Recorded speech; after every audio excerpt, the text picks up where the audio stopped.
ଯାତ୍ରାପାଟି ମାଲିକଙ୍କ ମନମାନି ରାତି ପିଛା ମାଗୁଛନ୍ତି 3 ଲକ୍ଷରୁ 4 ଲକ୍ଷ ଟଙ୍କା। ଏହି ସମସ୍ୟାକୁ ନେଇ ଯାତ୍ରାପାଟି କମିଟି ମହାସଂଘ ନୀଳଗିରି ଉପଖଣ୍ଡ ଶାଖାର ଏକ ସାମ୍ବାଦିକ ସମ୍ମିଳନୀ ଅନୁଷ୍ଠିତ ହୋଇଯାଇଛି। ପ୍ରତି ଟିକେଟ ପିଛା 300ରୁ 400 ଟଙ୍କା ଟିକେଟ କିଣି ଯାତ୍ରା ଦେଖିବା ସମସ୍ତଙ୍କୁ ବେଶ ମହଙ୍ଗା ପଡ଼ିବା ସହିତ ଯାତ୍ରା କମିଟି ଅତ୍ୟଧିକ ଆର୍ଥିକ ବୋଝରେ ଲଗାତାର ସମ୍ମୁଖୀନ ହେଉଛି। ସେହି ଉଦ୍ଦେଶ୍ୟ ନେଇ ଆଜି ପୂର୍ବାହ୍ନରେ ନୀଳଗିରି ଏନ୍ଆର୍ସି କଲ୍ୟାଣ ମଣ୍ଡପ ପରିସରରେ ଯାତ୍ରା କମିଟି ମହାସଂଘ ନୀଳଗିରି ଉପଖଣ୍ଡ ଶାଖାର ଏକ ସମ୍ବାଦଦାତା ସମ୍ମିଳନୀ ଅନୁଷ୍ଠିତ ହୋଇଛି। ସେ ନେଇ ଓଡ଼ିଶା ଯାତ୍ରା କମିଟି ମହାସଂଘ ଅଣ୍ଟା ଭିଡ଼ିଛି। ଏହି ପରିପ୍ରେକ୍ଷୀରେ ନୀଳଗିରି ବ୍ଲକର ବିଭିନ୍ନ ସ୍ଥାନରେ ଥିବା କମିଟିର ସଭାପତି ସମ୍ପାଦକ ସଦସ୍ୟମାନେ ଏକଜୁଟ ହୋଇଥିଲେ। ନୀଳଗିରି ସ୍ୱର୍ଣ୍ଣଚୂଡ଼ା ଯାତ୍ରା କମିଟିର ସମ୍ପାଦକ ରଶ୍ମିରଞ୍ଜନ ରାଉତଙ୍କ ଆଭାବକତରେ ଉକ୍ତ ସମ୍ମିଳନୀରେ ଆୟୋଜନ କରାଯାଇଥିଲା।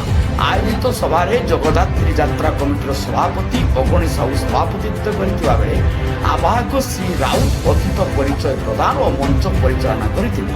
ମଞ୍ଚାସୀନ ଅତିଥିମାନଙ୍କ ମଧ୍ୟରେ କୁରୁଡ଼ା ଯାତ୍ରା କମିଟିର ସଭାପତି ରାଜେନ୍ଦ୍ର କୁମାର ରାଉତ, ଅଜୟ କୁମାର ମହାପାତ୍ର, ପଡ଼ାଶୁଳ ଯାତ୍ରା କମିଟି ସଭାପତି କୈଳାସ ଚନ୍ଦ୍ର ମହାନ୍ତି, ପଞ୍ଚଲିଙ୍ଗେଶ୍ୱର ଯାତ୍ରା କମିଟିର ସଭାପତି ବସନ୍ତ କୁମାର ରାଉଳ ମଞ୍ଚାସୀନ ଥାଇ ଯାତ୍ରା ମାଲିକ ଦର୍ଶକମାନଙ୍କ ସମସ୍ୟା ସମ୍ପର୍କରେ ବିଭିନ୍ନ ଦିଗରେ ଆଲୋଚନା କରିଥିଲେ।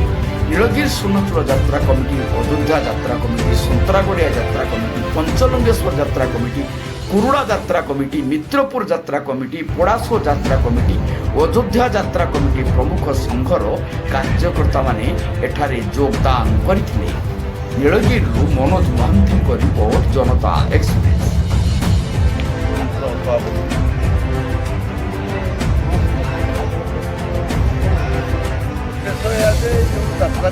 ଯାତ୍ରାପାଟି ମାଲିକମାନଙ୍କର ଯେଉଁ ରେଟ୍ ପଡ଼ୁଛି ଏ ରେଟ୍ରେ ନେଇକି ଯାତ୍ରା କରିବା ସମ୍ଭବ ହେଉନି କମିଟିମାନଙ୍କ ପକ୍ଷରେ। ତ ଯାତ୍ରାପାଟି ମାଲିକମାନେ ଜାଣିବା ଦରକାର ତାଙ୍କର ଯେଉଁ ପାର୍ଟିଟାରେ ସେ ଇନଭେଷ୍ଟମେଣ୍ଟ କରୁଛନ୍ତି ସେ ତାଙ୍କ ବେପାରଟା କମିଟିମାନଙ୍କ ମାଧ୍ୟମରେ କମିଟିମାନଙ୍କୁ ପୋଷେଇବା ବି ଦରକାର। ତାଙ୍କ ରେଟ୍ ସହିତ କମିଟିର ଯେଉଁ ଫାଇଦା ମିଳିବା କଥା ସେଇଟା ମିଳୁନି, କାହାକୁ ମିଳୁଛି। ତେଣୁ ଆମେ ସବୁ ନୀଳଗିରିରେ ଯେଉଁ ଆମର ସବୁ କମିଟିର ସଭାପତି, ସେକ୍ରେଟାରୀ ସମସ୍ତେ ଏକଜୁଟ ହେଇକି ଗୋଟେ ଆଲୋଚନା କରିକି ଆଜି ଗୋଟେ ପ୍ରେସ୍ ଆସନ୍ତି। ସେଥିରେ ମଧ୍ୟ ଆମର କୁରୁଡ଼ା ଯାତ୍ରା କମିଟିର ପ୍ରେସିଡେଣ୍ଟ ରାଜେନ୍ଦ୍ର ଅଛନ୍ତି। ଏସବୁ କଥା ଆଲୋଚନା କଲା ପରେ ସମସ୍ତେ ଗୋଟେ ବିରୋଧ କଲେ ଯେ ପ୍ରକୃତ ଯାତ୍ରାପାଟିକି 3 ଲକ୍ଷ, 7 ଲକ୍ଷ, 4 ଲକ୍ଷ ଟଙ୍କା ଦେଇକି ଆମେ ଯେଉଁ ଯାତ୍ରା କରିବା, ଯାତ୍ରା ପଇସାଟା ତ ଆମେ ଦେବାନି, ଦର୍ଶକ ଯାତ୍ରା ଦେଖିଲେ ପଇସାଟା ଆଦାୟ ହେବ। ତେଣୁ ଦର୍ଶକମାନେ ଏତେ ଅଧିକା ପଇସା ଟିକେଟ୍ କରିକି ଯାତ୍ରା ଦେଖିବା ପାଇଁ ସକ୍ଷମ ନୁହନ୍ତି। ତେଣୁ ତାଙ୍କର ଯାତ୍ରାପାଟି ରେଟ୍ କମିବା ଦରକାର। କମିଲେ ଯାତ୍ରାପାଟି ଠିକ୍ ଚାଲିପାରିବ ଏବଂ କମିଟି ମଧ୍ୟ ସେମାନଙ୍କର ଦାୟିତ୍ୱ ନେଇକି ପାର୍ଟିକୁ ପରିଚାଳନା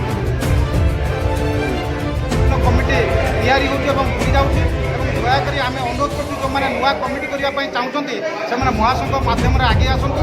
ଆମେ ମହାସଂଘର ହାତମୁଠାକୁ ଏକ କରିବୁ ଏବଂ ମହାସଂଘ ଯାହା ଡିସିସନ୍ ନେବ, ମାଲିକମାନଙ୍କର ଯେଉଁ ରେଟ୍ ଫିକ୍ସ ହେବ, ଦର୍ଶକମାନେ କିଭଳିଆ 3 ରାତି ଦେଖିପାରିବେ, 100-200 ଟଙ୍କା ଲେଖା ଦେଇ ଯଦି ଦର୍ଶକମାନେ ଆସନ୍ତି ବା ଯାତ୍ରା ପରିବେଷଣ ନାଟ୍ୟ ଦେଖନ୍ତି, ତାହା ନିଶ୍ଚିତ ଭାବରେ ଆଗାମୀ ଦିନରେ ସୁଚାରୁ ରୂପରେ ଓଡ଼ିଶା ଯାତ୍ରା ଜଗତ ଏବଂ କମିଟି ସବୁ ବଞ୍ଚିପାରିବ।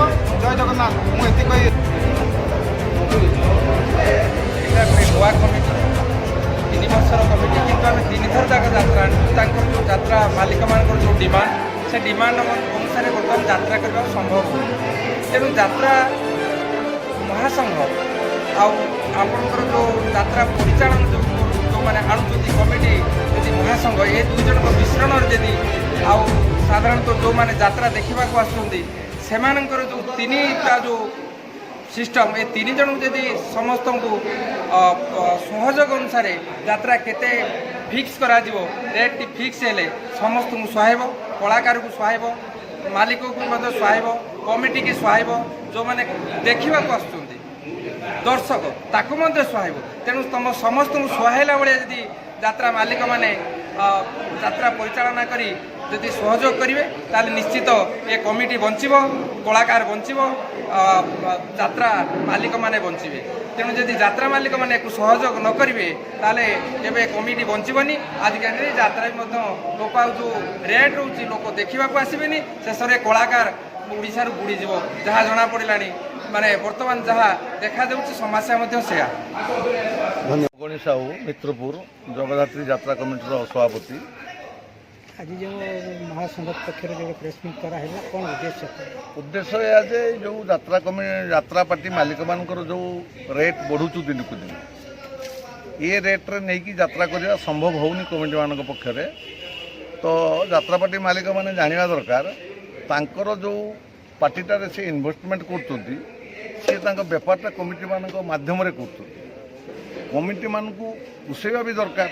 ତାଙ୍କ ରେଟ୍ ସହିତ କମିଟିର ଯେଉଁ ଫାଇଦା ମିଳିବା କଥା ସେଇଟା ମିଳୁନି, ବରଂ ହାତରୁ ଯାଉଛୁ। ତେଣୁ ଆମେ ସବୁ ନୀଳଗିରିରେ ଯେଉଁ ଆମର ସବୁ କମିଟିର ସଭାପତି ସେକ୍ରେଟାରୀ ସମସ୍ତେ ଏକଜୁଟ ହେଇକି ଗୋଟେ ଆଲୋଚନା କରିକି ଆଜି ଗୋଟେ ପ୍ରେସ୍ ମିଟ୍କି ସମସ୍ତେ ଆସନ୍ତି। ସେଥିରେ ମଧ୍ୟ ଆମର କୁରୁଡ଼ାର ଯାତ୍ରା କମିଟିର ପ୍ରେସିଡେଣ୍ଟ ରାଜେନ୍ଦ୍ର ବାବୁ ସେ ବି ଉପସ୍ଥିତ ଅଛନ୍ତି।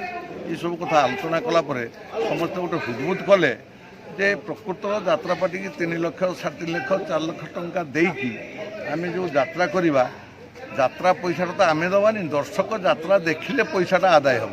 ତେଣୁ ଦର୍ଶକମାନେ ଏତେ ଅଧିକା ପଇସା ଟିକେଟ୍ କରିକି ଯାତ୍ରା ଦେଖିବା ପାଇଁ ସକ୍ଷମ ନୁହନ୍ତି। ତେଣୁ ତାଙ୍କର ଯାତ୍ରା ପାର୍ଟି ରେଟ୍ କମିବା ଦରକାର।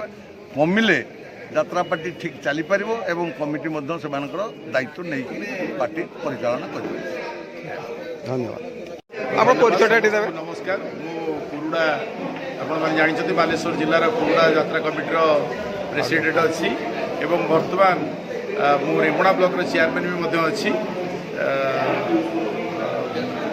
କ'ଣ ଆଜି ପ୍ରେସ୍ ମିଟ୍ର କ'ଣ ଆପଣ ଉଦ୍ଦେଶ୍ୟ କହିଲେ? ଆଜି ପ୍ରେସ୍ ମିଟିଂର ମୁଖ୍ୟତଃ ଆମର ଆଜି ରହିଲା କଥା ଯେ ଆମେ ଯେତେ ଯାତ୍ରା କମିଟି ଆଜି ଉପସ୍ଥିତ ଅଛୁ, ଆଜି ପ୍ରାୟ ମ୍ୟାକ୍ସିମମ୍ ଯାତ୍ରା ପାର୍ଟି ଆମର କମିଟି ମାନେ ଏଇ ରେମୁଣାର ଉପସ୍ଥିତ ଅଛନ୍ତି। ଆମେ ଗୋଟିଏ କଥା କହିବା ପାଇଁ ଚାହେଁ ଯେ ସାରା ଓଡ଼ିଶାର ଲୋକ ଜାଣନ୍ତୁ ଯେଉଁ ଯାତ୍ରା ପାର୍ଟିର ବର୍ତ୍ତମାନ ଯେଉଁ ମାନ ସେମାନେ କରିଛନ୍ତି। ଗତ ବର୍ଷ 3 ଲକ୍ଷ କରିଥିଲେ, ଏ ବର୍ଷ 4 ଲକ୍ଷ, କିଏ 4 ଲକ୍ଷ 20 ଏମିତି କଲେଣି। ଆମ ଭାଇମାନେ କିଛି ତା ଭିତରେ ବୁକ୍ କରିଛନ୍ତି। ତା ଭିତରେ ମଧ୍ୟ ଆମେ ବି ମଧ୍ୟ ଯାତ୍ରା ପାର୍ଟି 2ଟା ବୁକ୍ କରିଛୁ, କୋଣାର୍କ କରିଛୁ, ସିଂହବାହିନୀ କରିଛୁ। ଭାଇମାନେ ବର୍ତ୍ତମାନ କହୁଛନ୍ତି ଯେ ସେ ଆମର ଯେ ଯାତ୍ରା ଆମେ ଗୋଟିଏ ରେଟ୍ରେ ଯେଉଁମାନେ ଯାତ୍ରା ଭଲ ମାନେ ଯେଉଁମାନେ ଷ୍ଟାଣ୍ଡାର୍ଡ଼ ପାର୍ଟି ଅଛନ୍ତି ତାଙ୍କୁ ଗୋଟେ ଯାତ୍ରାର ରେଟ୍ କରାଯାଉ ଏବଂ ଅନ୍ୟମାନେ ଯେଉଁ ପାର୍ଟି ଅଛନ୍ତି ତାଙ୍କୁ ମଧ୍ୟ ଗୋଟେ ରେଟ୍ କରାଯାଉ, ହେଲେ ଆମେ ଯାତ୍ରା କରିବୁ।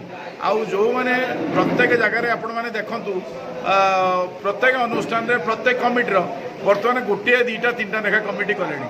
ସେଥିପାଇଁ ସେ କମିଟି କେମିତି ବନ୍ଦ ହେବ ଏବଂ ଆମେ ଗୋଟିଏ କମିଟି କରିବୁ। ଯେମିତି ନୀଳଗିରିରେ ଆଜି 3ଟା 4ଟା କମିଟି ଥିଲେ, ସେମାନେ ମିଶିକି ଗୋଟେ କମିଟି କରିଛନ୍ତି, ଆମେ ମଧ୍ୟ କରିବୁ। ଏଇଟା ମହାସଂଘ ନିଶ୍ଚିତ ଭାବରେ ଆର ଡିସିସନ୍ ନେବ ଏବଂ ଆମେ ମହାସଂଘ ସହିତ ଅଛୁ। ମହାସଂଘର ଡିସିସନ୍କୁ ଆମେ ସେତେ ପର୍ଯ୍ୟନ୍ତ ଅପେକ୍ଷା କରି ରହିଛୁ। ଯଦି ସାରା ଆମେ ବାଲେଶ୍ୱର ଜିଲ୍ଲାରେ ପଦକ୍ଷେପ ନେବୁ, ସାରା ସବୁ ଓଡ଼ିଶାରେ ସବୁ ଜିଲ୍ଲାରେ ମଧ୍ୟ ଏଇଟା ନିଶ୍ଚିତ ଭାବରେ ମାନିବେ। ଅଧିରେ ରେଟ୍ ହେବାରୁ ସଫର ବେଶୀ କିଏ ହେଉଛନ୍ତି? ଏଥିରେ ଆପଣମାନେ ଜାଣନ୍ତୁ, ଏଥିରେ କମିଟି ବଳି ପଡ଼ୁଛି। ଏଠି ମାଲିକ ବେନିଫିଟ୍ ହେଉଛି, ମାଲିକ କିଛି ବୁଝୁନାହିଁ। ଆପଣଙ୍କର ଗୋଟିଏ ଯାତ୍ରା କରିବ, ଗୋଟିଏ ବହି କରିବ, ସେଇ ଗୋଟିଏ ବହିରେ ଆପଣମାନେ ସମସ୍ତେ ଚାହିଁଥିବେ କିଏ ଦିନ ତାର ଭଲ ବହିଟି କରୁଛି ମୋ ଘରୁ ଜଣେ କି 2 ଜଣ ସେନେ ଯାତ୍ରା ଯିବେ। ତାପରେ ଯେଉଁ 3 ଦିନ ଯାତ୍ରା କରୁଛି ପୁରା ଏକଦମ ଲସ୍ ପଡ଼ୁଛି। ସେ 3 ଦିନ ମାଲିକମାନେ ଆମ ତଣ୍ଟି ଚିପିକି ପଇସା ନେଉଛନ୍ତି।